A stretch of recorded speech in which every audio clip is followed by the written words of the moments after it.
Hi everyone.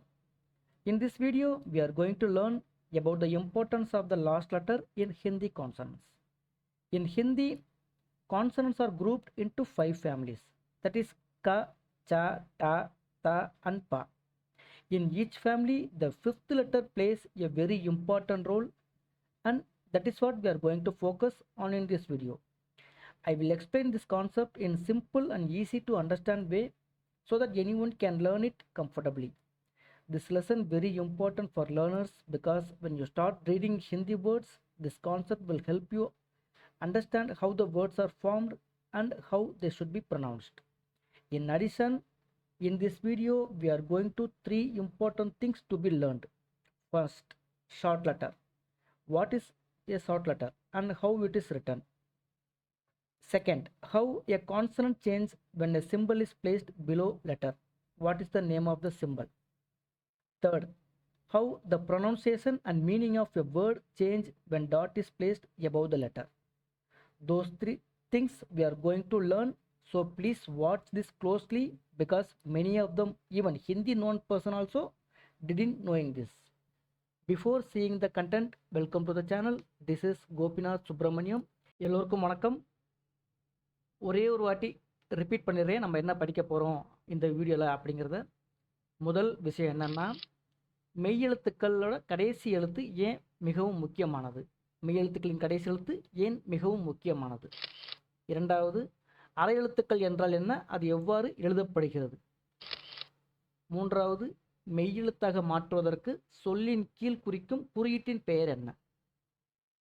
Fourth one வார்த்தையின் மேல் இருக்கும் சிறு புள்ளி அதன் அர்த்தத்தையும் உச்சரிப்பையும் மாற்றும் காரணம் என்ன அப்படிங்கிற 4 விஷயத்தை தான் இந்த வீடியோவில் நம்ம பார்க்க போகிறோம். இது ரொம்ப முக்கியமான பாயிண்ட்டு, அதனால் கவனமாக கடைசி வரைக்கும் இந்த வீடியோவை பாருங்கள், உங்களுக்கு ரொம்ப உபயோகமாக இருக்கும் அப்படின்னு நம்புகிறேன். சரிங்களா? சரி, வாங்க பார்க்கலாம். ஓகே, இப்போ அரை எழுத்து அப்படின்னா ஒன்றுமே இல்லை. இப்போ க அப்படிங்கிற வார்த்தையை முழுசாக எழுதுங்கன்னா முழு எழுத்து, அதுவே பாதியாக முடிஞ்சிருச்சு அப்படின்னா அதுதான் அரை எழுத்து. சரிங்களா? இப்போ தமிழெல்லாம் பார்த்தோம்னா பள்ளிக்கூடம், அந்த கூடம் கூங்கிற வார்த்தை 2 எழுத்து சேர்ந்தது தான் அந்த கூங்கிற வார்த்தை. சரிங்களா? அதில் அரை எழுத்து இருக்குது. அதே மாதிரி தான் ஹிந்திலையும் ஒரு எழுத்தை முழுசாக எழுதாமல் பாதியாக எழுதுனாங்க அப்படின்னா அதுக்கு அரை எழுத்து. இப்போ நல்லா கவனிச்சுக்க பார்த்தீங்கன்னா, இங்கே கா பாதியில் முடிஞ்சிருக்கும், முழுசாகவே கம்ப்ளீட் ஆகிருக்காது, இது அரை எழுத்து. அதே மாதிரி தான் சா, சாவை முழுசாக எழுதவே இல்லை, அப்படியே பாதியாக முடிச்சிருப்பாங்க.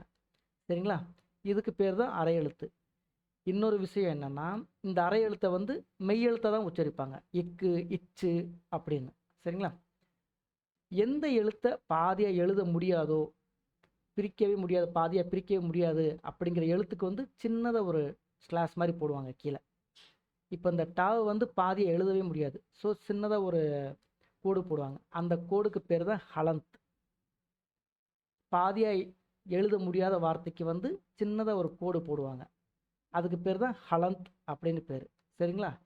இந்த வார்த்தைகளை சில நேரம் முழு எழுத்தையும் எழுதி கீழே கோடு போடுவாங்க, அப்படியும் போடலாம்.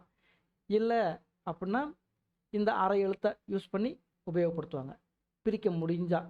சரிங்களா? அரை எழுத்தாக எழுத முடிஞ்சால் அரை எழுத்தை எழுதி அந்த வார்த்தையில் போடுவாங்க. நீங்கள் வார்த்தையை பார்த்தா உங்களுக்கு நல்லா புரியும். சரிங்களா? இதை தனித்தனியாக பார்க்கும்போது கொஞ்சம் கன்ஃபியூஸாக இருக்கிற மாதிரி இருக்கும், வார்த்தைகளோடு சேர்த்து பார்க்கும்போது உங்களுக்கு அந்த அரை எழுத்தோட இது புரியும். சரிங்களா? இப்போ காவரிசையில் பார்த்தீங்க அப்படின்னா க க க க 4 எழுத்தையுமே அரை எழுத்தை எழுத முடியுது. ஸோ காவரிசையில் எந்த ப்ராப்ளமும் கிடையாது, அதை எல்லா எழுத்தையும் அரை எழுத்தை எழுத முடியுது. சாவரிசை, சாவரிசையில் முதல் எழுத்தை அரை எழுத்தை எழுதியிருக்காங்க. ரெண்டாவது சா, இதை பிரிக்கவே முடியாது, ஸோ கீழே ஒரு சின்னதாக ஒரு கோடு போட்டு அதை அரை எழுத்தை மாற்றிருக்காங்க, அதாவது மெய்யெழுத்தை மாற்றிருக்காங்க, ஹலந்த் அதுக்கு பேர். மூணாவது ஜா, ஜாவும் அரை எழுத்தை எழுதியிருக்காங்க. கடைசி ஜா. அதே மாதிரி டா, டாவை எந்த எழுத்தையும் பிரிக்க முடியாது, ஸோ எல்லா எழுத்தையும் முழுசாக எழுதி கீழே அந்த ஹலந்த் அப்படிங்கிற குறியீட்டை கொடுத்து மெய்யெழுத்தை மாற்றிருப்பாங்க. ஸோ டா வரிசையில் எந்த எழுத்தையும் பிரிக்கவே முடியாது, அது ஆல்ரெடி அரை எழுத்து மாதிரி தான் இருக்கும் அந்த டா வரிசையை பார்த்தாலே. ஸோ அதை முழுசாக எழுதி கீழே ஒரு சின்னதாக ஒரு கோடு போடுவாங்க. அதே மாதிரி தான் தா வரிசை, தாவை பிரிக்க முடியாது. ஸோ எழுதி சின்னதாக ஒரு கீழே ஒரு கோடு போட்டிருப்பாங்க, அதை மெய் எழுத்தை மாற்றுறதுக்கு. பா, இதில் வந்து ஃபாவை வந்து பிரிக்க முடியலை. ஸோ முழுசாக எழுதி கீழே ஒரு கோடு போட்டிருக்காங்க. ய ரா லா வா, யா ரா ரெண்டையுமே பிரிக்க முடியல. ஸோ ஃபுல்லாக எழுதி கீழே கோடு போட்டிருக்காங்க. இது லா வா அரை எழுத்தை எழுதியிருக்காங்க. சரிங்களா? இந்த மாதிரி நீங்கள் வார்த்தைகளோடு சேர்த்து இதை பார்த்தீங்க அப்படின்னா உங்களுக்கு ஈஸியாக புரியும். இது கொஞ்சம் கிளம்சியாக இருக்கும். நீங்கள் வார்த்தைகளோடு பார்க்கும்போது உங்களுக்கு இன்னும் கொஞ்சம் ஈஸியாக புரியும். நம்ம வார்த்தைகளோட பார்த்துருவோம் வாங்க. இப்போது முதல் விஷயத்துக்கும் 4வது விஷயத்துக்கும் சொன்னேன் பார்த்தீங்களா, ஒரு சின்ன புள்ளி வச்சா அந்த வார்த்தையோட அர்த்தமே மாறுது, அது ஏன் மாறுது அப்படிங்கிற நம்ம பார்த்தோம் இல்லையா? 4 விஷயத்தில் 2வது விஷயம் 3வது விஷயம் நம்ம பார்த்துட்டோம். இப்போ முதல் விஷயமும் 4வது விஷயமும். இப்போது தா பா, தாபா, பொதுவாக தாபா தான், ஆனால் உச்சரிப்பு வந்து தாம்பா அப்படின்னு உச்சரிப்பாங்க. அது ஏன்? அதே மாதிரி ஹி தி, ஹி தி, ஹிதி அப்படி தான் படிக்கணும், ஆனால் ஹிந்தி அப்படின்னு படிப்பாங்க. ஏன்? காரணம் என்னென்னா இந்த டாட் தான் காரணம். இது என்ன அப்படின்னா, ஒரு எழுத்துக்கு மேலே இந்த டாட் இருந்துச்சு அப்படின்னா பக்கத்து எழுத்தோட கடைசி எழுத்து தான் நடுவில் இருக்குன்னு அர்த்தம். சரிங்களா? இப்போ ஒரு எழுத்துக்கு மேலே டாட் இருந்தது அப்படின்னா பக்கத்து எழுத்து என்னன்னு பார்க்கணும். அது பாவரிசையை சேர்ந்தது. அந்த பாவரிசையோட கடைசி வார்த்தை என்ன? அது மா. மா வந்து மெய்யெழுத்தா சைலண்ட்டாக ப்ளே ஆகுது அப்படிங்கிறத தான் இந்த டாட் வந்து நம்மளை புரிய வைக்கிது. சரிங்களா? தா பா, தாம்பா. அதே மாதிரி தான் ஹி தி, தா வரிசையோட கடைசி எழுத்து நா. நா வந்து சைலண்ட்டாக மெய்யெழுத்தாக உள்ளே இருக்குது. அதனால தான் அதை ஹிந்தி அப்படின்னு படிக்கிறோம். ஹிதி அப்படின்னு படிக்காமல் ஹிந்தி. அந்த இன் உச்சரிப்பு வருது பார்த்தீங்களா? இந்த டாட் அந்த ஹீக்கு மேலே இருக்கிறதுனால தான் கொஞ்சம் கன்ஃபியூஸாக இருக்குல்ல. நான் அடுத்து ஒரு சில எடுத்துக்காட்டுகளோட சொல்கிறேன், இன்னும் கொஞ்சம் ரொம்ப உங்களுக்கு ஈஸியாக புரியும். சரி, இன்னொரு எடுத்துக்காட்டு என்னென்னா 2 விஷயம் சேர்ந்துருக்கு. டாட் வச்சா எப்படி அந்த வார்த்தையை உச்சரிக்கணும், அரை எழுத்து எப்படி உபயோகப்படுத்துகிறாங்க அப்படிங்கிறத இந்த 2 இதில் பார்த்துருவோம். சரிங்களா? ஃபஸ்ட்டு வந்து பேங்க். பேங்க் அந்த இதுக்கு மேலே ஒரு சின்ன சிம்பிள் போட்டிருக்காங்க பார்த்தீங்களா, டாட் வச்சா பக்கத்து எழுத்து என்ன அப்படின்னு பார்க்கணும் சொல்லியிருந்தேன். இப்போ பக்கத்து எழுத்து வந்து கா வரிசையோட கடைசி எழுத்து வந்து ஞா. அந்த ஞா வந்து சைலண்ட்டாக மெய்யெழுத்த உள்ளே ப்ளே ஆகுது, அதாவது புள்ளி வச்சு அரை எழுத்த ப்ளே ஆகுது. பேங்க், அந்த இங்க் வருது பார்த்தீங்களா, பேங்க். ஸோ ஒரு எழுத்துக்கு மேலே புள்ளி இருந்ததுன்னா பக்கத்து எழுத்து என்னன்னு பார்க்கணும், அந்த எழுத்தோட கடைசி எழுத்து என்ன அப்படிங்கிறத பார்த்து அது மெய்யெழுத்தை இங்கே நம்ம உச்சரிக்கணும். பேங்க். இது வந்து அடிக்கடி உபயோகப்படுத்துகிற வார்த்தைங்கிறதால இந்த வார்த்தையை எடுத்திருக்கேன். சரிங்களா? 2வது, அரை எழுத்து எப்படி எழுதுகிறாங்க. இது வந்து ஒரு ஊரோட பேர், கம்பம். மாவை வந்து அரை எழுத்து எழுதியிருக்காங்க. ஸோ அதை புள்ளி வச்சு படிக்கணும். கம் ப இம், கம்பம். சரிங்களா? இப்போது இந்த அரை எழுத்து எழுதாமலேயே காமல புள்ளி வச்சுருந்தாங்க அப்படின்னா அதுவும் கம்பம் தான் வாசிப்பாங்க. காரணம் என்னென்னா பாவோட வரிசையை கடைசி எழுத்து வந்து மா, அது மெய்யெழுத்து சைலண்ட்டாக இருக்கும் அப்படிங்கிற ஒரு கான்செப்ட். புரியுதுங்களா? கம்பம் அரை எழுத்தாகவும் எழுதலாம், இல்லை அப்படின்னா காக்கு மேலே புள்ளி வச்சு அந்த அரை எழுத்து எழுதாமல் க ப மா அப்படி எழுதிட்டு கம்பம்னு படிக்கலாம். சரிங்களா? உங்களுக்கு அடுத்தடுத்த வார்த்தை நான் சொல்கிறேன், உங்களுக்கு இன்னும் கொஞ்சம் தெளிவாக புரியும். சரி, இன்னொரு எடுத்துக்காட்டு பார்ப்போம். இது கா வரிசையோடு சேர்ந்தது. ஞா வந்து கா வரிசையின் கடைசி எழுத்து. சரிங்களா?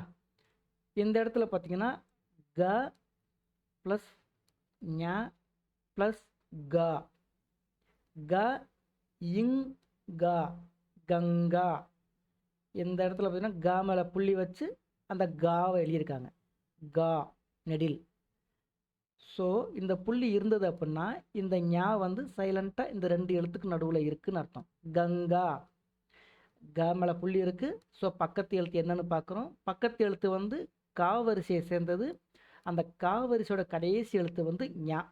அந்த ஞா வந்து சைலண்ட்டாக உள்ளே இருக்குதுன்னு அர்த்தம். சரிங்களா? நீங்கள் முழுசாக எழுதினாலும் தப்பு கிடையாது. ஆனால் மேக்ஸிமம் ஹிந்தியில் எழுத்தெல்லாம் பார்த்தீங்கன்னா, ஹிந்தி வார்த்தைகள்லாம் பார்த்தீங்கன்னா இப்படி தான் எழுதியிருப்பாங்க. ஸோ இதை நீங்கள் தெரிஞ்சு வச்சுக்கிட்டிங்கன்னா உங்களுக்கு ரொம்ப யூஸ்ஃபுல்லாக இருக்கும். சரிங்களா? ஒரே ஒரு வாட்டி கா வரிசையோட கடைசி எழுத்து ஞா. ஸோ அந்த ஞா வந்து இந்த 2 எழுத்துக்கு நடுவில் இருக்குன்னு அர்த்தம். கங்கா, க இங் கா, கங்கா. சரிங்களா? இது கா வரிசைக்கான எடுத்துக்காட்டு. ரெண்டாவது, இதுவும் ஞா தான், சா வரிசையை சேர்ந்தது. ச இன் ஜ இல், சஞ்சல். ச இன் ச லா, சஞ்சல். இப்போ சாக்கு மேலே புள்ளி வச்சுருக்காங்க. பக்கத்து எழுத்து வந்து என்னன்னு பார்க்குறோம், சா வரிசை. அந்த சா வரிசையில் கடைசி எழுத்து வந்து ஞா, அது புள்ளி வச்சு மெய்யெழுத்தாக இருக்குது. இந்த 2 சாக்கு நடுவில் மெய்யெழுத்தா இஞ்சு. சஞ்சல், சஞ்சல். சஞ்சல் அப்படின்னா விளையாடுறது, இல்லை மினுமினுப்பு, 2-3 அர்த்தம் கொடுக்கும் இதுக்கு. சஞ்சல் அப்படின்னா விளையாடுறது. ஸோ எந்த எழுத்துக்கு மேலே புள்ளி இருக்கோ அது பக்கத்து எழுத்து தான் பார்க்கணும். அந்த பக்கத்து எழுத்து எந்த வரிசையை சேர்ந்தது, அந்த வரிசையோட கடைசி எழுத்து 2 எழுத்துக்கு நடுவில் இருக்குன்னு அர்த்தம், மெய்யெழுத்தாக இருக்குன்னு அர்த்தம். சரிங்களா? சஞ்சல், இது சா வரிசையை சேர்ந்தது. அடுத்து அண்டா. அண்டா, ஆக்கு மேலே புள்ளி இருக்குது. ஸோ ஆக்கு மேலே புள்ளி இருந்துச்சுன்னா பக்கத்து எழுத்து என்னன்னு பார்க்கணும், அது டா. டா வந்து டா வரிசையை சேர்ந்தது. ஸோ டா வரிசையில் கடைசி எழுத்து வந்து நா. அந்த நா வந்து சைலண்ட்டாக உள்ளே இருக்குது, மெய்யெழுத்தா. ஸோ ஆ இன் டா, அண்டா. அண்டா அப்படின்னா முட்டை, அண்டா. ஆ, அந்த நா வந்து சைலண்ட்டாக இருக்குது, அண்டா அப்படின்னா முட்டை. சரிங்களா? அடுத்தது வந்து ஹீ. அந்த ஹீக்கு மேலே புள்ளி வச்சுருக்காங்க. இந்த வார்த்தை நம்ம ஆரம்பத்திலே பார்த்தோம். ஹீக்கு மேலே புள்ளி வச்சுருந்தா பக்கத்து எழுத்து என்ன எழுத்து அப்படிங்கிறத பார்க்கணும். அது தா வரிசையை சார்ந்தது. தா வரிசையில் கடைசி எழுத்து வந்து நா. நா அது சைலண்ட்டாக 2 எழுத்துக்கு நடுவில் மெய்யெழுத்தாக இருக்குது. ஸோ ஹி இன் தி, ஹிந்தி. சரிங்களா? ஒரு எழுத்துக்கு மேலே புள்ளி இருந்துச்சுன்னா பக்கத்து எழுத்தோட கடைசி எழுத்து என்னன்னு பார்த்து அந்த எழுத்தை மெய்யெழுத்தா இங்கே நீங்கள் உச்சரிக்கணும், ஹிந்தி. சரிங்களா? ரைட். அடுத்து தாம்பா. தாம்பா அப்படின்னா செம்பு, இல்லாட்டினா காப்பர். தாம்பா. தாம்பா அப்படின்னா தாக்கு மேலே புள்ளி இருக்குது அப்படின்னா பக்கத்து எழுத்து என்னன்னு பார்க்கணும், பாவரிசையை சேர்ந்தது.